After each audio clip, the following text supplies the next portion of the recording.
Because I promise you, if you are about God's business, you can never just sit back and say, I've done what God asked me to do. But He will always come and He will send people to say, okay, this assignment is done now. There will be a time for you to say, okay, let me learn the lessons. There's going to be a time of preparation. But so many of you are over prepared.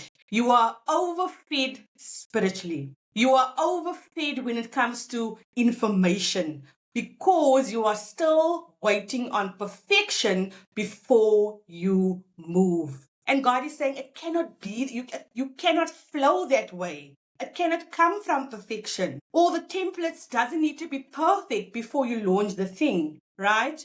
Your book doesn't have to have the perfect flow and structure before you give your yes to the coach or the consultant. You don't have to wait to have 400,000 words before you submit your manuscript to the editor. But you need to show up and meet God halfway.